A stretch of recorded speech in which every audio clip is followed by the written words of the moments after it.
Welcome to Humbler Acts Movie Blog with this week's new film, The Last of Robin Hood. I'd read the bad reviews, yet still felt curious, just not to see only Kevin Kline play the renowned Errol Flynn, but also to see how a big no-no in Hollywood in the 1950s might play for us today. I am moved to say I thought the film was very well done. Mind you, the story is a bit sordid, but life does not always have to follow our preconceived notions of how such a relationship could only end up in the worst of all failures.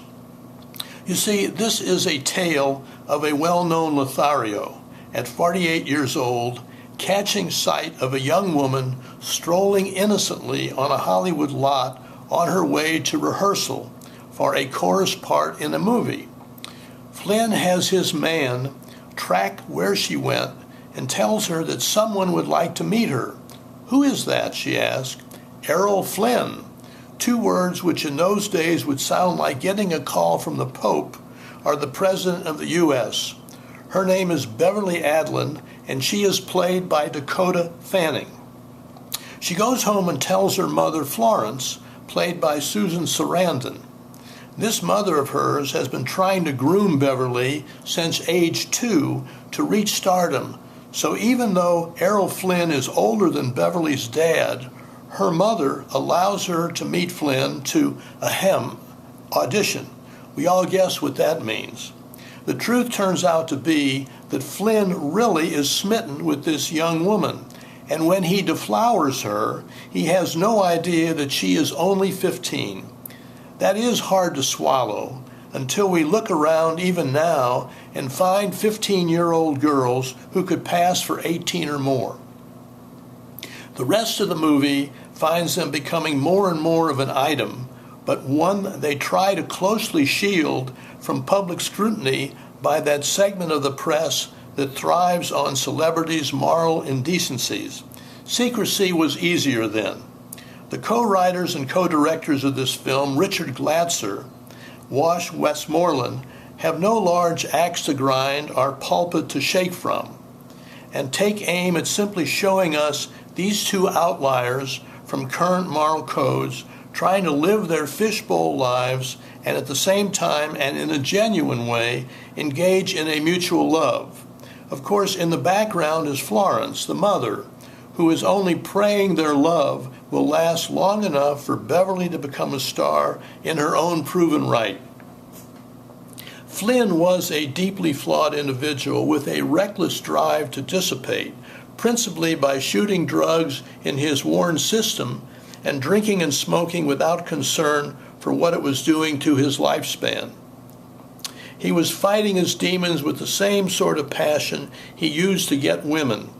But in this film, I do believe we see a man who has finally found someone whom he really wants to uphold. We know Flynn is going to die in a few years because the film begins with his death and then goes back 2 years to when he meets her. He nicknames her Woodsy because she reminds him of a woodland nymph. And when he first utters this daft sentiment, I thought inwardly, oh, come on, that's so corny. But slowly as he said it more, I really was touched by how naive and sincere he appeared, far from the suave gent who had cultivated the mannerisms of the old English sophisticate. As for Beverly, I did begin to believe that she loved him, and in the end, if you see the movie, you will see a woman who is haunted by what she's lost and is not at all keen on reaping anything else that Errol might have left her. On the other hand, her mother, Florence, is more concerned with how she herself can harvest some cash and fame with her tell-all story. At the end of the movie, the screen depicts for us what happened to each of these two characters. And the snapshot of the real Beverly Adlin really struck me as someone who was the real thing. Dakota Fanning did well playing Beverly, but real is real. Her face told me that such a romance could have happened, and yet been the sort of thing we'd smirk at with tilted noses uplifted. I'm guilty as well with concern over relationships that don't fit into the prescribed morality that is current today, but one has to ask if this in itself belies some feared obsession that lurks within us. Surely our acceptance for the most part of gay relationships is at least an improvement over our past social rejections that scotched those bonds. No one need dare encourage a 15-year-old girl to become in love with a guy who's nearly 50. But if it happens, as I believe it did with Beverly Adlin and Errol Flynn, well then let's at least see if we can find in it something to respect. Surely their love did not have to deal with mundane stresses that most others must deal with. It was romance in a bubble. They traveled much, reveled with party folks, and lived life in plush surroundings.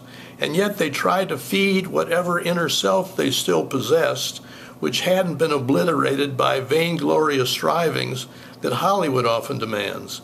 But I saw caring, and that was enough for me. In the genre in which it played, I am inclined to give The Last of Robin Hood an 8 for an enduring truth. What my grade grants, 8, about as good as it could get.